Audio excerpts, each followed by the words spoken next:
ഓരോ മനുഷ്യനെയും അവൻ്റെ ജീവിത ലക്ഷ്യത്തിലേക്ക് നയിക്കുവാനായി, അവൻ്റെ ഉൾക്കണ്ണു തുറക്കുവാനായി നിരവധി ഗുരുവര്യന്മാർ അവതരിച്ചുകൊണ്ടേയിരിക്കാറുണ്ട്. അവർ സന്യാസിമാരായോ പ്രഭാഷകരായോ അധ്യാപകരായോ വെറും സാധാരണക്കാരായോ ആയിട്ടായിരിക്കും ഒരുവൻ്റെ മുന്നിൽ പ്രത്യക്ഷപ്പെടുന്നത്. ആത്മീയ തേജസ്സിൻ്റെ മൂർത്തീഭാവമായിരുന്ന ഒരു വ്യക്തിത്വമായിരുന്നു ഡോക്ടർ പി രാമൻ സാർ. വലിയ പ്രൗഢിയോ ആഡംബരങ്ങളോ ഇല്ലാതെ സാധാരണ ജനങ്ങളോടൊത്ത് വസിച്ച് സംസാരിച്ച് അവരോടൊപ്പം സഞ്ചരിച്ച് വലിയ ആത്മീയ തത്വങ്ങളെ ലളിതമാക്കി അവരിലേക്ക് പകർന്നു നൽകിയ കാവ്യവസ്ത്രധാരിയല്ലാത്ത ഒരു സന്യാസി വര്യനായിരുന്നു doctor P Raman sir. Kozhikode medical കോളേജിൽ പ്രൊഫസറായി റിട്ടയർ ചെയ്ത അദ്ദേഹം നിരവധി ഹിമാലയൻ യാത്രകളിലും തമിഴ്നാട്ടിലെ സിദ്ധസമാധികളിലും സന്ദർശിക്കുമായിരുന്നു. സിദ്ധന്മാരെക്കുറിച്ചും അവരുടെ കൃതികളെക്കുറിച്ചും ആഴത്തിൽ പഠിക്കുവാൻ എല്ലാവരെയും അദ്ദേഹം പ്രോത്സാഹിപ്പിക്കുമായിരുന്നു. തമിഴ്നാട്ടിൽ കുംഭകോണം, തിരുവണ്ണാമലൈ, തഞ്ചാവൂർ തുടങ്ങിയ നിരവധി സിദ്ധസമാധികൾ സന്ദർശിക്കുവാനായി പലരെയും അദ്ദേഹം കോഴിക്കോട്ട് നിന്നും സംഘം ചേർന്ന് അദ്ദേഹത്തിൻ്റെ നിർദ്ദേശപ്രകാരം പോകാറുണ്ട്. അങ്ങനെയിരിക്കെ തമിഴ്നാട്ടിലെ നാമക്കൽ ജില്ലയിൽ 17 വർഷങ്ങളായി അരുളമ്മ ഗണേഷ് ദമ്പതിമാർ ഒരു വള്ളലാർ കുടിൽ എന്ന സ്ഥലത്ത് നിരവധി പേർക്ക് താങ്ങും തണലുമായി ദിവസേന ആഹാരം നൽകി ജീവിതം നയിച്ചു വരുന്നതായി അറിയാൻ കഴിഞ്ഞു. കോഴിക്കോടുള്ള അമൃത ഡയഗ്നോസ്റ്റിക്സിലെ ഉടമയായ ശ്രീ ജയരാജ് സാറും മഞ്ചേരി NSS കോളേജിലെ മുൻ പ്രിൻസിപ്പളായിരുന്ന ഡോക്ടർ വിജയകുമാർ സാറും മാധ്യമപ്രവർത്തകനായ ശ്രീ ശോഭീന്ദ്രൻ അവർകളും രമേശ് എന്ന ഞാനും ചേർന്ന് ആ വ്യക്തിത്വങ്ങളെ ഒന്ന് പരിചയപ്പെടണം എന്ന നിശ്ചയത്തോടെ അങ്ങോട്ട് പോകാനായിട്ട്, നാമക്കൽ എന്ന ഭാഗത്തേക്ക് പോകാനായിട്ട് പുറപ്പെട്ടു. ഞങ്ങൾ കാലത്ത് ഒരു 3 മണിയോടുകൂടി ആ റെയിൽവേ സ്റ്റേഷനിൽ, അതായത് നാമക്കൽ റെയിൽവേ സ്റ്റേഷനിൽ ഞങ്ങൾ ഇറങ്ങി. അവിടെ ഇറങ്ങിയപ്പോഴാണ് അവിടെ നിന്ന് കൊല്ലിമല എന്ന സ്ഥലത്തേക്കാണ് നമുക്ക് പോകാനുള്ളതെന്ന് ജയരാജ് സാർ പറയുന്നത്. അപ്പോൾ ഈ കൊല്ലിമല എന്ന സ്ഥലം നമ്മൾ ആദ്യമായിട്ടാണ് കേൾക്കുന്നത്. ഈ കൊല്ലിമലയിലേക്ക് പോകാനായിട്ട് ഞങ്ങൾ അവിടെ റെയിൽവേ സ്റ്റേഷൻ്റെ പുറത്ത് കാത്തു കിടന്നിരുന്ന, അവിടെ ടാക്സി ഉണ്ടായിരുന്നില്ല. അപ്പോൾ അതിനാൽ ഓട്ടോറിക്ഷകൾ കിടക്കുന്നുണ്ടായിരുന്നു. ആ ഓട്ടോറിക്ഷകളിലോട് ചോദിച്ചു, അവിടെ നമുക്ക് കൊല്ലിമലയിലേക്ക് പോകണമെന്ന് പറഞ്ഞപ്പോൾ അവർ പറഞ്ഞു അതേതാണ്ട് 60 കിലോമീറ്ററിലധികം ദൂരമുണ്ട്, ഈ ഓട്ടോറിക്ഷകൾ പോകാൻ സാധിക്കില്ല, ഹില്ലി സ്റ്റേഷനാണ്, അത് നിങ്ങൾ ബസ്സിൽ പോയിക്കോളൂ, ബസ് സ്റ്റാൻഡിൽ ചെന്ന് കഴിഞ്ഞാൽ അവിടെ നിന്ന് ടാക്സിയോ അല്ലെങ്കിൽ മറ്റ് ലോങ് റൂട്ട് ബസ്സുകളോ കിട്ടും എന്ന് പറഞ്ഞതിൻ്റെ അടിസ്ഥാനത്തിൽ ഞങ്ങൾ അവിടെ പുറത്ത് കിടന്നിരുന്ന ഒരു ബസ്സിൽ കയറി ഞങ്ങൾ ബസ് സ്റ്റാൻഡിലേക്ക് പോയി. ബസ് സ്റ്റാൻഡിലേക്ക് പോയി വഴിയിൽ കുറച്ച് ദൂരം ചെന്നപ്പോൾ തന്നെ അത് മെയിൻ റോഡിൽ കയറിയ വഴിക്ക് തന്നെ വേറൊരു ബസ് കൊല്ലിമലയിലേക്കുള്ള ബസ് വരുന്നുണ്ടായിരുന്നു. അപ്പോൾ അത് കൈ കാണിച്ച് നിർത്തി ഡ്രൈവർ ഞങ്ങൾ അതിൽ കയറ്റി വിട്ടു. അപ്പോൾ അതിൽ കയറി കഴിഞ്ഞപ്പോൾ താരതമ്യേന നീളം കുറഞ്ഞ ബസ്സായിരുന്നു അത്. ഒരു 4 പേർക്ക്, ഞങ്ങൾ 4 പേർക്ക് കൃത്യമായിട്ട് ഇരിക്കാനായിട്ട് പല ഭാഗങ്ങളിലായിട്ട് അതിൽ സീറ്റുണ്ടായിരുന്നു. ഞങ്ങളതിൽ കയറി കൊല്ലിമലയിലേക്ക് യാത്ര തിരിച്ചു. യാത്ര തുടങ്ങി കുറച്ച് കഴിഞ്ഞപ്പോഴാണ് നമുക്ക് മനസ്സിലായത് ഏതാണ്ട് 70ഓളം ഹെയർ പിൻ ബെൻഡുകൾ കടന്നു വേണം കൊല്ലിമല എന്ന സ്ഥലത്ത് എത്താനായിട്ട്. അപ്പോൾ ഈ വെളുപ്പാങ്കാലത്ത് സൂര്യൻ ഉദിച്ചിട്ടില്ല. ഉദിക്കുന്നതിന് മുൻപ് തന്നെ നമ്മൾ ഓരോരോ ഹെയർ പിൻ ബെൻഡ് വളവുകളായിട്ട് കയറാൻ തുടങ്ങി. അങ്ങനെ ഏതാണ്ടൊരു 7:30 മണിയോടുകൂടി, ഞങ്ങളൊരു 3:30 പുറപ്പെട്ടിട്ടുണ്ടാവും, ഒരു 4 മണിക്കൂർ എടുത്തു. ഏകദേശം 7 മണി കഴിഞ്ഞപ്പോഴാണ് കൊല്ലിമല എന്ന് പറയുന്ന സ്ഥലത്ത് നമ്മൾ വെളുപ്പാൻ കാലത്ത് അവിടെ എത്തിച്ചേരുന്നത്. അവിടെ ചെന്നപ്പോഴാണ് നമുക്ക് മനസ്സിലാകുന്നത് അവിടെ BSNL നെറ്റ്വർക്ക് ഒട്ടുമില്ല. വള്ളലാർ കുടിൽ എന്ന് പറയുന്നൊരു സ്ഥലത്താണ് നമുക്ക് പോകേണ്ടത്. അപ്പം ഞങ്ങൾ അവിടെ ഒരു സ്റ്റോപ്പിൽ ഇറങ്ങി അവിടെ ചോദിച്ചു എവിടെയാണ് വള്ളലാർ കുടിൽ. അപ്പോൾ അവരിങ്ങനെ കൈ നീട്ടി കാണിച്ചു തന്നു, ഏതാണ്ട് 2 കിലോമീറ്ററോളം നിങ്ങൾക്ക് ഉള്ളിലേക്ക് നടക്കണം. അങ്ങനെ പറഞ്ഞു നിൽക്കുമ്പോൾ 2 നായ്ക്കൾ ഒരു ഓടി നമ്മളെ അടുത്ത് വന്ന്, വളരെ കാലം പരിചയമുള്ള ചിരപരിചിതരായ ആൾക്കാരെ പോലെയാണ് ഈ 2 നായ്ക്കളെ നമ്മളോട് പെരുമാറിയത്. എന്നിട്ട് അവർ മുന്നിൽ ഓടാൻ തുടങ്ങി. മുന്നിലോടാൻ തുടങ്ങിയപ്പോൾ ഞങ്ങൾ അവരെ ഫോളോ ചെയ്ത് നടന്ന് അപ്പോൾ പലയിടത്തും പല വഴികളും തിരിഞ്ഞും മറിഞ്ഞൊക്കെ പോകുന്നുണ്ട്. പക്ഷേ ഈ നായ്ക്കൾ പോയ വഴിയിലൂടെ തന്നെ നമ്മളും അതിനെ ഫോളോ ചെയ്ത് പോയി. ഏതാണ്ട് ഒരു 2 കിലോമീറ്റർ ചെന്ന് കഴിഞ്ഞപ്പോൾ കൃത്യമായിട്ട് നായ ഒരു വീടിൻ്റെ മുമ്പിൽ നിന്നു. അപ്പോൾ നോക്കുമ്പോൾ അവിടെ എഴുതി വെച്ചിട്ടുണ്ട് വള്ളലാർ കുടിൽ എന്നെഴുതി വെച്ചിട്ടുണ്ട്. ആ നായ്ക്കൾ തിരിച്ചു പോവുകയും ചെയ്തു. അപ്പോൾ നമുക്ക് സത്യം പറഞ്ഞാൽ അതിശയമായിട്ട് തോന്നി. ഈ നായ്ക്കളൊക്കെ കൃത്യമായിട്ട് നമുക്കൊരു വഴികാട്ടിയെ പോലെ അറിയാത്തൊരു സ്ഥലത്ത് നമ്മളെ കൃത്യമായിട്ട് അവിടെ മൊബൈലും വഴി ചോദിക്കാനോ ഒന്നൊരു നിവൃത്തിയില്ലാതിരുന്ന ഒരു ഘട്ടത്തിൽ ഒരു വഴികാട്ടികളെ പോലെ ഞങ്ങളെ കൃത്യമായിട്ട് ആ വള്ളലാർ കുടിൽ എന്ന് പറയുന്ന ആ പവിത്രമായ സ്ഥലത്തേക്ക് എത്തിച്ച ആ ഒരു പ്രവൃത്തിയിൽ, ആ ഒരു ഇവൻറ്റിൽ ഞങ്ങൾക്ക് സത്യം പറഞ്ഞാൽ അത്ഭുതം തോന്നി.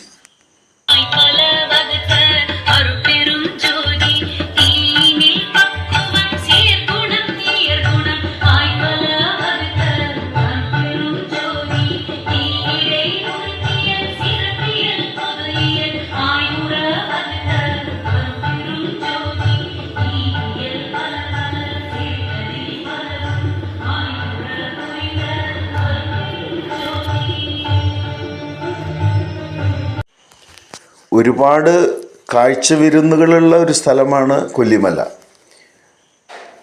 ഹിൽ ഓഫ് ഡെത്ത് എന്ന ഒരു ഇംഗ്ലീഷ് വിശേഷണം നമ്മൾക്ക് കേൾക്കാനായിട്ട് പലയിടത്തും സാധിക്കും. കൊല്ലിമല എന്ന് പറയുമ്പോൾ തമിഴിലത് കൊള്ളിമല എന്നാണ് പറയുന്നത്. മലയാളത്തിൽ നമ്മളതിൽ പലയിടത്തും എഴുതി കടന്ന് കൊല്ലിമല എന്നാണ്. അതായത് സത്യം പറഞ്ഞാൽ അവിടെ ഒരു ഡെവിൾ അവിടെ ഉണ്ടായിരുന്നെന്നും കൊല്ലിപ്പാവൈ എന്ന് പറയുന്നൊരു ദേവത, അപ്പോൾ അത് ആൾക്കാരെ ക്ഷണിച്ചു വരുത്തുമെന്നും അങ്ങനെയുള്ള ചില ദുരൂഹമായ കഥകൾ അതിൻ്റെ പുറകിലുണ്ട്. പിന്നീട് അവിടെ നമ്മൾ നോക്കുമ്പോൾ കാണാം അവിടെ അധികം ട്രൈബൽസിൻ്റെ ഒരു സ്ഥലമാണത്. 95% ട്രൈബൽസാണ് ആ ഏരിയയിലുള്ളത്. അപ്പോൾ ആ ട്രൈബൽസിൻ്റെ ഇടയിലാണ് അവിടെ ആകാശഗംഗ എന്ന് പറയുന്നൊരു ആകായഗംഗ തമിഴിൽ അങ്ങനെ ഒരു വെള്ളച്ചാട്ടം, പിന്നെ മറ്റു പല വെള്ളച്ചാട്ടങ്ങളുണ്ട്, പിക്നിക് സ്പോട്ടുകളുണ്ട്, അരപ്പരീശ്വരൻ കോവിൽ, 1500 വർഷത്തിലധികം പഴക്കമുള്ളൊരു ശിവക്ഷേത്രം, അങ്ങനെ നിരവധി കാണാൻ പറ്റുന്ന സ്ഥലങ്ങളുണ്ടായിരുന്നു. പക്ഷെ ഞങ്ങൾ ചെന്നപ്പോൾ ഞങ്ങളവിടെ ഈ വള്ളലാർ കുടിലിൽ ചെന്ന് കഴിഞ്ഞ് അപ്പോഴാണ് മനസ്സിലായത് ഈ അരുളമ്മ, ഗണേഷ് എന്ന് പറയുന്ന അഡ്വക്കേറ്റ്, ഇവർ രണ്ടുപേരും വളരെ വർഷങ്ങളായിട്ട് അവിടെ പ്രവർത്തിച്ചുകൊണ്ടിരിക്കുകയാണ്. ഒരുപാട് പേർക്ക് 150-200 പേരോളം സാധുജനങ്ങൾക്ക് അവിടെ ഭക്ഷണം കാലത്ത് നൽകുന്നുണ്ട്.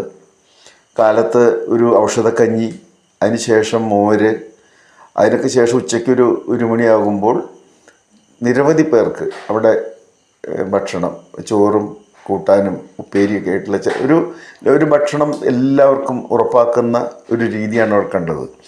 സത്യം പറഞ്ഞാൽ അത് വലിയൊരു അതിശയമായിരുന്നു നമ്മളെ സംബന്ധിച്ചിടത്തോളം. കാരണം ഇത്രയും പേർക്കും ഭക്ഷണം ഉണ്ടാകണമെങ്കിൽ ഇവർക്കൊക്കെ എത്ര നേരത്തെ എഴുന്നേറ്റ് ഇത്ര ഡെഡിക്കേഷനോട് കൂടിയിട്ട് ചെയ്തെങ്കിൽ മാത്രമാണ്. അതും വർഷങ്ങളോളം 10, 16, 17 വർഷമായിട്ട് നിരന്തരമായിട്ട് അവർ ചെയ്തുകൊണ്ടിരിക്കുന്ന ഒരു കാര്യമാണിത്.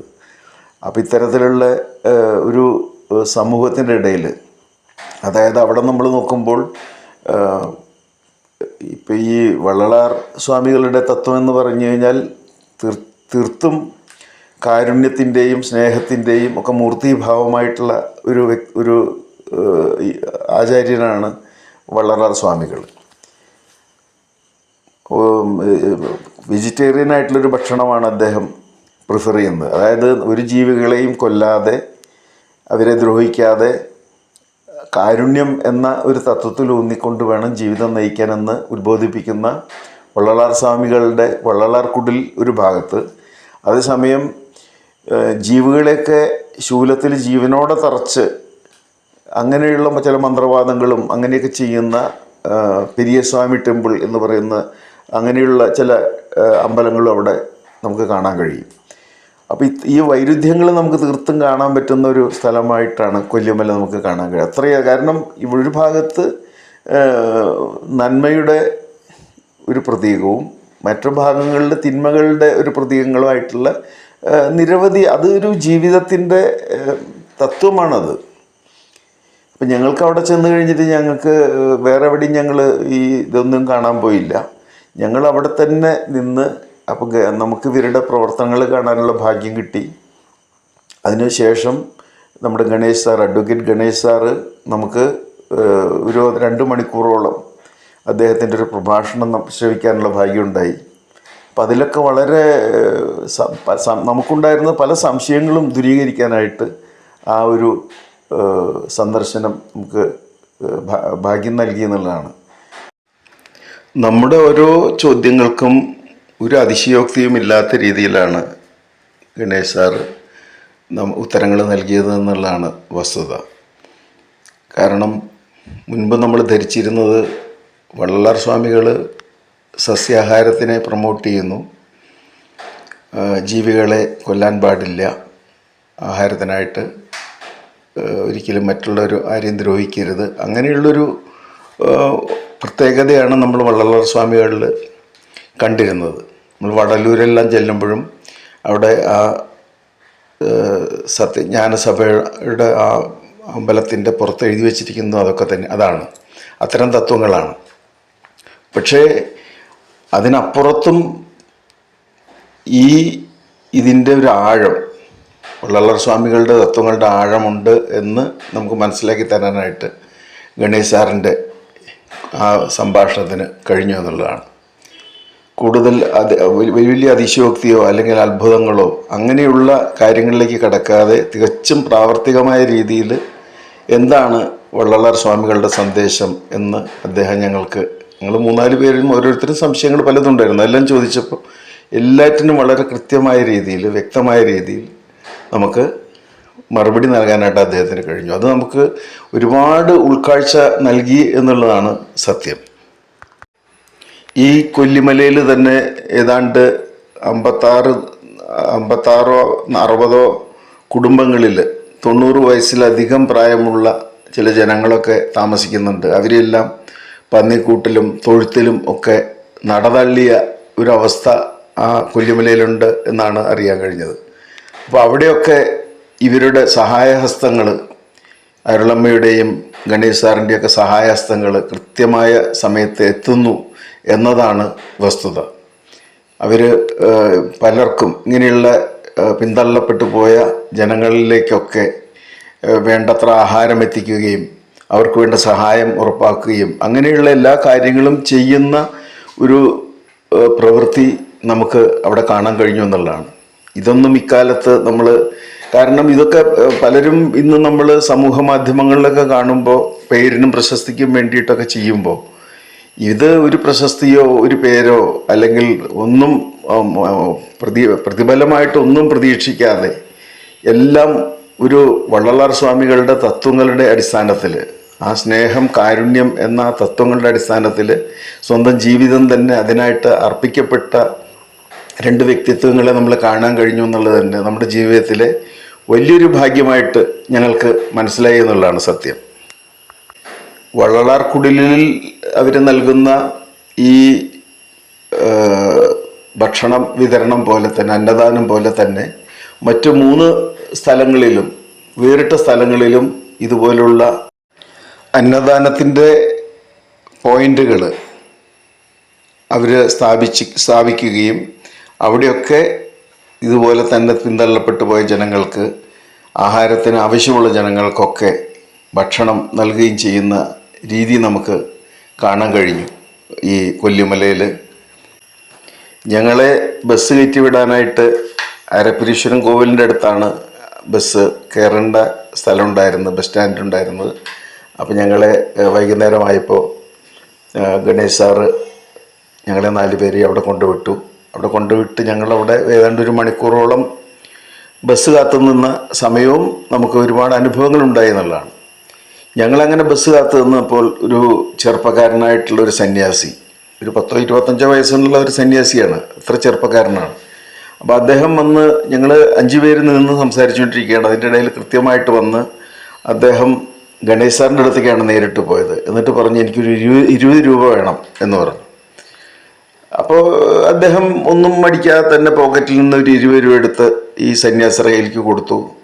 എന്നിട്ട് സന്യാസി പോവുകയും ചെയ്തു. അപ്പം ഞാൻ സ്വാഭാവികമായിട്ട് എൻ്റെ ഹൃദയചക്രത്തിന് അത്ര വികാസം ഇല്ലാത്തതിനാലായിരിക്കാം ഞാൻ പറഞ്ഞു, ഇവരുടെ നമ്മുടെ ഗണേശ് സാറിനോടൊക്കെ പറഞ്ഞു, സാധാരണ ഒരു സന്യാസി വേഷം ധരിച്ച ഒരാൾ അല്ലെങ്കിൽ സന്യാസിയാണെങ്കിൽ, യഥാർത്ഥ സന്യാസിയാണെങ്കിൽ അവർ ഇതുപോലെ കൈനീട്ടി ഭിക്ഷയാചിക്കും എന്നെനിക്ക് തോന്നുന്നില്ല. അപ്പം അതുകൊണ്ട് ഇദ്ദേഹം ഒരു ഫ്രോഡ് സന്യാസിയാണ് എന്നൊരു അഭിപ്രായം ഞാൻ രേഖപ്പെടുത്തി.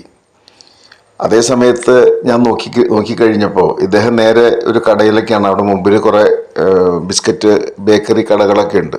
ആ കടയിൽ പോയി ആ 20 രൂപ കൊടുത്ത് ഒരു പാക്കറ്റ് ബിസ്ക്കറ്റ് മേടിച്ച്, പിന്നീടാണ് ശ്രദ്ധിച്ചപ്പോഴാണ് മനസ്സിലായത് അദ്ദേഹത്തിൻ്റെ പുറകിൽ ഒരു 3-4 നായ്ക്കൾ നിൽക്കുന്നുണ്ട്. ഈ നായ്ക്കളെ ഓരോ നായ്ക്കൾക്കായിട്ട് അദ്ദേഹം ആ ബിസ്ക്കറ്റുകൾ മുഴുവൻ നൽകുന്ന ഒരു കാഴ്ചയാണ് കണ്ടത്. അപ്പോൾ നമുക്ക് മനസ്സിലായി ഇതിൽ ആ സംശയിച്ച എൻ്റെ മനസ്സിൻ്റെ ആ കുഴപ്പം എത്രത്തോളം ഉണ്ട്.